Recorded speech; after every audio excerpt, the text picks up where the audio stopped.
یہ بہت کم لوگوں کو معلوم ہے کہ حضرت ابراہیم کی ایک تیسری زوجہ بھی تھی۔ جس انسان کے پاس یہ ویڈیو آ گیا پھر اس نے ویڈیو کو پلے کر کے اینڈ تک دیکھا تو میں سمجھتا ہوں کہ وہ انسان قسمت والوں میں سے ہے، کیونکہ یہ نالج بیسڈ بیان ہے، بہت ہی اچھا بیان ہونے والا ہے، فینٹاسٹک بیان ہے۔ غور سے سننا، دھیان سے سننا اور اینڈ تک ضرور سن لینا۔ باقی آپ اپنی رائے کو کمنٹس میں اظہار کر لینا۔ ویڈیو کو ہم شروع کرتے ہیں، چلیے۔ دیکھیے، تمام نبی اور رسول مبلغ بن کر آئے، داعی بن کر آئے، بشیر بن کر آئے، نذیر بن کر آئے، بشارت دینے والے کہ اللہ کے راستے پر آؤ گے فروح و ریحان و جنت نعیم، اور اگر انذار کرنے والے نذیر بن کر آئے، اگر غلط راستے پر جاؤ گے تو جہنم ہے۔ حضور بھی یا ایھا النبی انا ارسلناک شاہدا و مبشرا و نذیرا وداعیا الی اللہ باذنہ وسراجا منیرا، یہ جو 5 حیثیتیں ہیں یہ مشترک ہیں حضور میں اور تمام انبیاء میں۔ اگرچہ ہر حیثیت میں حضور کی اپنی شان ہے جس میں کوئی دوسرا نبی ان کے قریب نہیں آ سکے گا، لیکن نوٹ کیجئے یہ آیت جو میں اس وقت آپ کے سامنے رکھ رہا ہوں، جس کے لیے نصرت مطلوب تھی، آؤ میرا ہاتھ بٹاؤ، یہ قرآن میں 3 دفعہ آئی ہے محمد رسول اللہ کے لیے، اور کسی کے لیے نہیں آئی۔ ابراہیم کی نسبتیں دیکھیے، 3 نسبتیں ہیں، کتنی اعلیٰ بلند۔ خلیل اللہ ہے، واتخذ اللہ ابراہیم خلیلا۔ ابو الانبیاء ہے، سینکڑوں رسول اور نبی ان کی اولاد میں آئے۔ حضرت اسحاق کی اولاد سے، وہ جو prophets of the old testament ہیں، ان کی کتابیں جو ہیں، صحیفے ہیں، دیکھیے۔ پھر حضرت اسماعیل کے اولاد میں حضرت محمد صلی اللہ علیہ وسلم، مدیان کی اولاد میں حضرت شعیب۔ یہ بہت کم لوگوں کو معلوم ہے کہ حضرت ابراہیم کی ایک تیسری زوجہ بھی تھی، ہاجرہ، جو مصر کے بادشاہ کی بیٹی تھی، جو پھر کنیز کے طور پر مصر کے بادشاہ نے پیش کی، ان سے اللہ نے بیٹا دیا اسماعیل۔ سارا جو حضرت ابراہیم کے اپنے خاندان سے تھی،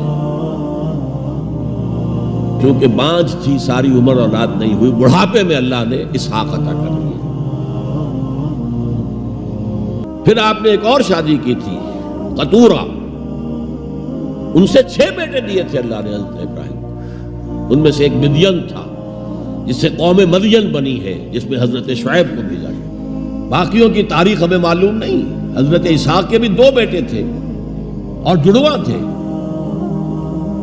ولادت جب ہوتی ہے جڑواں بچوں کی تو پہلے ایک پھر دوسرا آتا ہے نا، تو اس اعتبار سے اسے بڑا چھوٹا کہہ دیتے ہیں، چاہے تھوڑی سی دیر کا وقفہ ہو، لیکن وہ بڑا چھوٹا تو ہو گیا۔ تو بڑے تھے حضرت عیسو اور چھوٹے تھے حضرت یعقوب، اور یعقوب کو یعقوب کیوں کہا؟ عقب سے، بعد میں آنے والا، پیچھے آنے والا، یعقوب عقب۔ ان کی اولاد میں کتنے نبی ہوئے ذرا سوچئے۔ تو پہلی نسبت اللہ کے خلیل، دوسری نسبت سینکڑوں نبیوں کے والد جد امجد، اور تیسری نسبت انی جاعلک للناس اماما، امامت الناس کے اوپر فائز کیے گئے۔ لیکن کیا آپ کے ذریعے سے کوئی نظام قائم ہوا، کوئی اسلامی ریاست قائم ہوئی؟ نہیں۔ کیا حضرت موسیٰ کے ذریعے سے ہوئی؟ حضرت موسیٰ وہ ہے جن کا ذکر قرآن میں ہم کہیں گے، یہ اگرچہ نام لے کر حضور کا تذکرہ بہت کم ہوا ہے قرآن میں، زیادہ نہیں، لیکن ظاہر بات ہے قرآن مجید تو حضور کی سیرت ہی بن جاتی ہے ایک طرح سے۔ غزوہ انفال کیا ہے؟ سورۃ انفال غزوہ بدر کا چیپٹر ہے۔ آل عمران کی 60 آیات جو 120 سے 180 تک وہ کیا ہے؟ غزوہ احد ہے۔ تو حضور کا تو ذکر سب سے زیادہ ہے، لیکن حضور کے بعد سب سے زیادہ ذکر 555 آیات قرآن کی حضرت موسیٰ کے بارے میں ہے۔ 6,500 کل آیات ہیں، ان میں سے 555 1/13 1/13 part of Quran consists of تذکرہ of حضرت موسیٰ علیہ السلام. ان کے ذریعے حکومت قائم ہوئی. آ گئے تھے قریب 6 لاکھ بنی اسرائیل کو لے کر نکلے تھے مصر سے. ہجرت کے بعد آتا قتال کا مرحلہ، جنگ کا مرحلہ. جیسے حضور کی سیرت مطہرہ میں ہجرت کے بعد غزوہ بدر، بلکہ اس سے پہلے 8 مہمیں جو آپ نے بھیجی، وہ ایک علیحدہ ایشو ہے. وہاں ہجرت کے بعد جب جنگ کا مرحلہ آیا، پوری قوم نے کوڑا جواب دے دیا.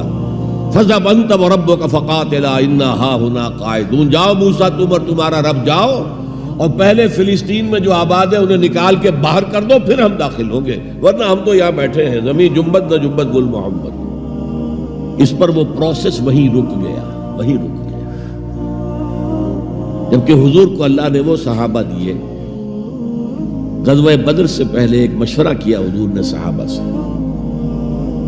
دیکھو ایک لشکر آ رہا ہے جنوب سے، مکہ جنوب میں تھا مدینے سے، کیل کانٹے سے لیس ہے، لشکر ہے بڑا. ایک قافلہ آ رہا ہے شمال سے جو ابو سفیان لے کر گئے تھے اور اب واپس آ رہے تھے، اور انہوں نے SOS کال بھیج دی تھی اپنے سے پہلے مکہ کے لوگوں کے لیے کہ بھائی میرے قافلے کو خطرہ ہے، محمد صلی اللہ علیہ وسلم کے آدمی شاید حملہ کر دیں ہم پر، لہذا مدد بھیجو.